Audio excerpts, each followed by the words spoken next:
I dare say, Athenians, that some one among you will reply, "Yes, Socrates, but what is the origin of these accusations which are brought against you?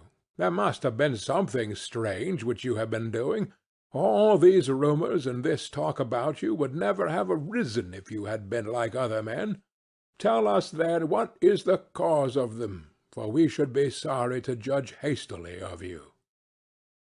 Now I regard this as a fair challenge, and I will endeavour to explain to you the reason why I am called wise, and have such an evil fame. Please to attend them, and although some of you may think that I am joking, I declare that I will tell you the entire truth. Men of Athens, this reputation of mine has come from a certain sort of wisdom which I possess. If you ask me what kind of wisdom, I reply, wisdom such as may perhaps be attained by man, for to that extent I am inclined to believe that I am wise. Whereas the persons of whom I was speaking have a superhuman wisdom which I may fail to describe, because I have it not myself. And he who says that I have speaks falsely, and is taking away my character.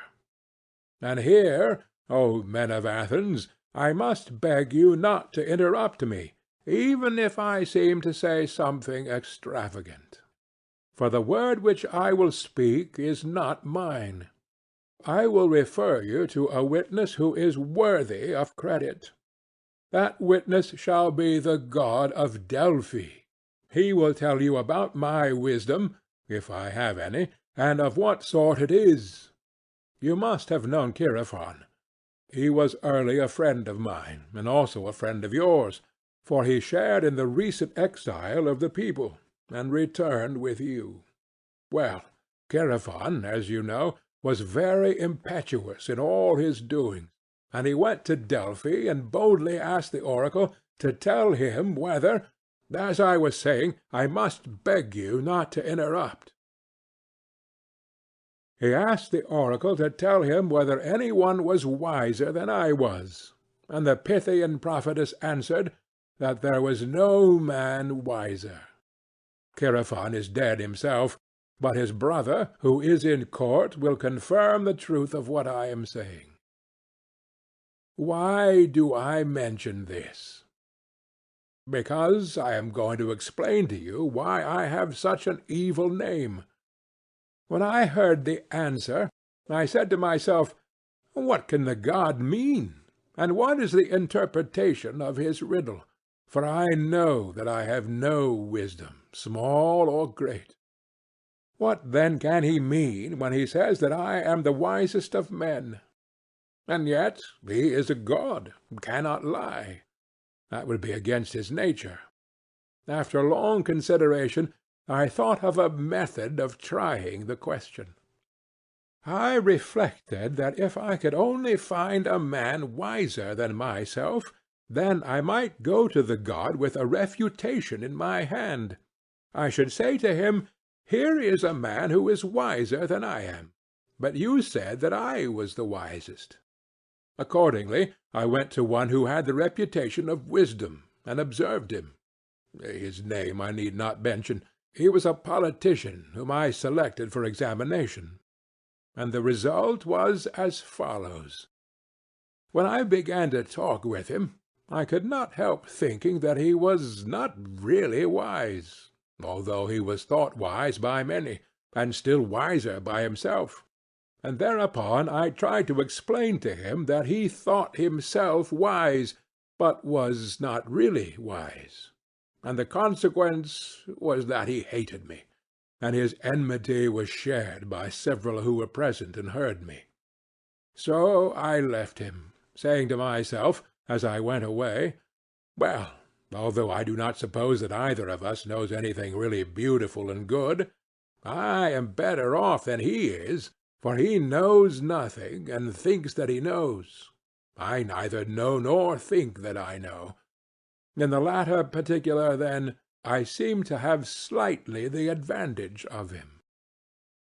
Then I went to another who had still higher pretensions to wisdom, and my conclusion was exactly the same. Whereupon I made another enemy of him and of many others beside him.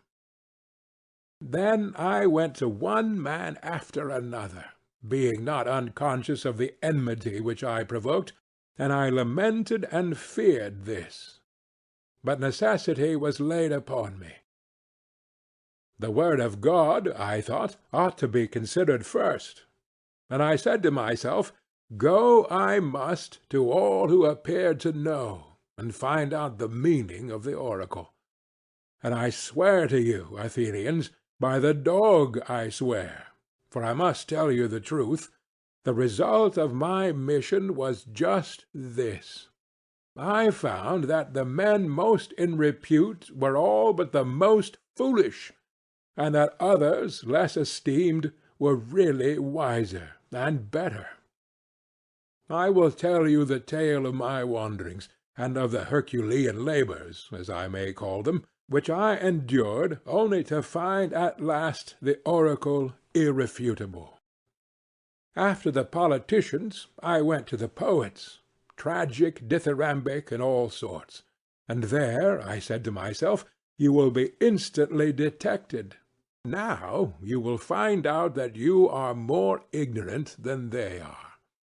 Accordingly, I took them some of the most elaborate passages in their own writings, and asked what was the meaning of them, thinking that they would teach me something.